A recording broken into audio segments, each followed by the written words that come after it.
अयोध्या के राम मंदिर के लिए तालिबान ने भेजा सबसे धमाकेदार गिफ्ट।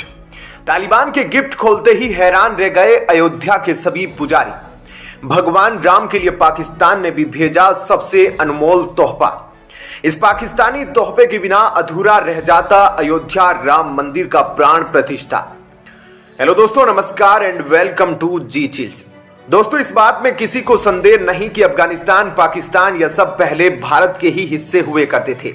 अब जब भगवान राम का भव्य मंदिर बनकर तैयार हो रहा है तो भारत के कोने कोने से तरह तरह के उपहार भेजे जा रहे हैं। लेकिन इसी बीच अब अफगानिस्तान और पाकिस्तान से भी स्पेशल गिफ्ट आने लगे हैं। किसी को उम्मीद नहीं थी कि मुस्लिम बहुल देश पाकिस्तान और अफगानिस्तान से भगवान राम के लिए कुछ मिलेगा, लेकिन भगवान राम के प्रति आस्था ने सभी को अयोध्या की तरफ आकर्षित कर दिया है। विश्व हिंदू परिषद के अध्यक्ष आलोक कुमार ने दावा किया है कि श्री राम मंदिर निर्माण से मुस्लिम समुदाय में भी खुशी है।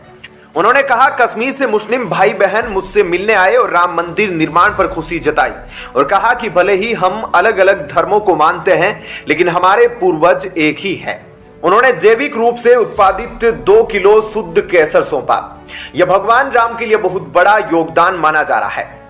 आलोक कुमार ने बताया कि दुनिया के दूसरे देशों के पाकिस्तान से भी खास तोहफा मिला है। वहां की मशहूर काबुल नदी, जिसे स्थानीय भाषा में कुबा नदी भी कहा जाता है, उसका जल श्री राम मंदिर में भगवान राम के अभिषेक के लिए उपहार के तौर पर मिला है। आप सभी को बता दें कि तालिबान राज आने के बाद पाकिस्तान बेहद खुश था। उसे लग रहा था कि सत्ता में आने के बाद तालिबान भी पाकिस्तान के साथ मिलकर भारत के खिलाफ आतंकवाद फैलाएगा। लेकिन वक्त ने पलटी मारी और भारत तालिबान के बीच दुश्मनी की दीवारें दोस्ती के पुल में बदल गई और अब तालिबान समर्थित आतंकी टीटीपी पाकिस्तान में ही आतंक मचा रहा है। तालिबान और भारत के रिश्ते लगातार बेहतर होते जा रहे हैं, जिससे चीन और पाकिस्तान को गहरा झटका लगा है। भारत ने भी तालिबान को एक जबरदस्त रिटर्न गिफ्ट भेजा है। बताया जा रहा है कि 26 जनवरी को गणतंत्र दिवस के मौके पर तालिबान को भी निमंत्रण भेजा गया है। जी हां दोस्तों, यूएई में भारतीय दूतावास ने अबू धाबी में गणतंत्र दिवस समारोह के लिए तालिबान को निमंत्रण भेजा है। यह तालिबान के लिए बेहद महत्वपूर्ण क्षण माना जा रहा है, क्योंकि भारत जैसे महान लोकतंत्र ने उसे अपने गणतंत्र दिवस में सम्मान देने का फैसला किया है।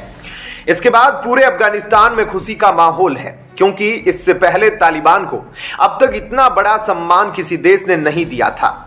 अफगानिस्तान में कभी नफरत की आग थी, वहां अब भारत के प्रयासों से दोस्ती के फूल खिल गए हैं। कोई भी देश तालिबान को मान्यता देने को तैयार नहीं है। ऐसे में भारत की तरफ से उठाया गया यह कदम कमजोर पड़े तालिबान के लिए मजबूती प्रदान करेगा। बताया जा रहा है कि यूएई के समारोह में तालिबान के दूत बहरुद्दीन हक्कानी को बतौर गेस्ट आमंत्रित किया गया है। इनके भाई का नाम सिराजुद्दीन हक्कानी है, जो अफगानिस्तान के गृह मंत्री है। भारत को अब अच्छे से पता है कि अफगानिस्तान में अगर अपने प्रोजेक्ट को आगे बढ़ाना है तो तालिबान के साथ हाथ मिलाना ही होगा। दूसरी तरफ तालिबान भी भारत के साथ अच्छे रिश्ते करने के लिए कई बार गंभीर प्रयास कर चुका है। अब यह एहसास होने लगा है कि भारत और तालिबान के बीच दुश्मनी से इन दोनों में से किसी को भी फायदा नहीं होने वाला, बल्कि इसका पूरा फायदा पाकिस्तान और चीन उठाएंगे। इतिहास गवाह है, जब जब दुश्मनी ने दोस्ती का रूप लिया, दुनिया ने एक नई सुबह देखी है। और अब तालिबान ने भगवान राम के लिए काबुल नदी से जल भेजकर भारत के साथ अपनी दोस्ती को और भी गहरा कर दिया है। अफगानिस्तान के अलावा राम मंदिर पूजा के लिए देश के अलग अलग हिस्सों से सामग्रियां पहुंच रही है। नेपाल से भी रामलल्ला के लिए कई उपहार आए हैं। वहीं पाकिस्तान से भी एक खास चीज आई है जो पूजा में इस्तेमाल की जाएगी। रामलल्ला की प्राण प्रतिष्ठा के बाद श्रद्धालुओं के लिए भव्य प्रसाद की व्यवस्था भी की जाएगी। इससे पहले पूजा के बाद भगवान को भोग लगाया जाएगा। पाकिस्तान से आई खास चीज का इस्तेमाल भगवान के भोग में ही होगा। हम बात कर रहे हैं व्रत या भोग में इस्तेमाल होने वाले सेंधा नमक की। सेंधा नमक का इस्तेमाल व्रत के साथ पवित्र कामों में किया जाता है। सेंधा नमक दुनिया में एक ही देश में होता है और वो पाकिस्तान है। एक समझौते के तहत आजादी के बाद से यह नमक लगातार पाकिस्तान से भारत आ रहा है। भारत और पाकिस्तान ने कई युद्ध झेले हैं। इसके बावजूद भी पाकिस्तान ने सेंधा नमक का सप्लाई भारत के लिए नहीं रोका। बता दें कि व्रत में हिंदू समुदाय के लोग सेंधा नमक का ही इस्तेमाल करते हैं। यह नमक हमेशा से पाकिस्तान से मंगाया जाता रहा है। इसको लेकर भारत में धार्मिक मान्यताएं रही है। बिना इस नमक के हम त्योहार, पूजा पाठ के दौरान अपना भोजन ही तैयार नहीं करते। सेंधा नमक को rock salt, Himalayan pink salt या लाहौरी नमक भी कहा जाता है। पाकिस्तान से संबंध बिगड़ने के कारण दोनों देशों के बीच व्यापार पर असर पड़ा है। इसके बाद भी यह नमक बदस्तूर आता रहा है। प्राण प्रतिष्ठा के बाद भगवान राम को देश विदेश से आने वाली कई चीजों का भोग लगाया जाएगा। इसमें बनारस के 151 पानों का भोग भी शामिल है। इसके अलावा बनारस से 1000 अतिरिक्त पान भी आएंगे जो भक्तों में बांटे जाएंगे। वहीं प्राण प्रतिष्ठा के शुभ मुहूर्त के लिए चंडीगढ़ में 125 क्विंटल शुद्ध देसी घी के लड्डू का प्रसाद बनाने का काम जारी है। रामलला को भोग लगाने के लिए आगरा से पेठा, जयपुर से घी और छत्तीसगढ़ से फूल भी आए हैं। अयोध्या में रामलला को 56 प्रकार के व्यंजन का भोग लगाया जाएगा। देश विदेश से रामलला को अर्पित करने के लिए मिठाई, फूल भेजे जा रहे हैं। रामलला के विग्रह की प्राण प्रतिष्ठा की खुशी का परिचायक दशरथ दीप शुक्रवार के दिन ढलते ही प्रज्वलित हो गया था। तपस्वी छावनी के तुलसी बारी स्थित परिसर में स्थापित इस दीप की परिधि 300 फीट है। इसमें 21,000 लीटर तेल के साथ 1.25 क्विंटल रुई की बाती का प्रयोग हुआ है। इस अवसर पर काशी के सुमेरु पीठाधीश्वर शंकराचार्य स्वामी नरेंद्रानंद सरस्वती सहित बड़ी संख्या में संत और श्रद्धालु उपस्थित रहे। रामलला के नए विग्रह के नेत्र फिलहाल ढके हुए हैं। इन्हें 22 जनवरी को खोला जाएगा।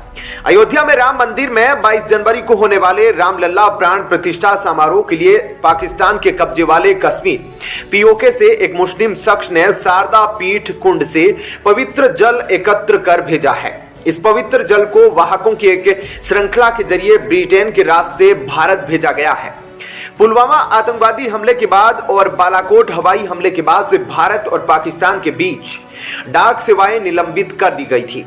इस वजह से जल को अयोध्या लाने के लिए दूसरे रास्ते से लाने का खास प्रबंध किया गया।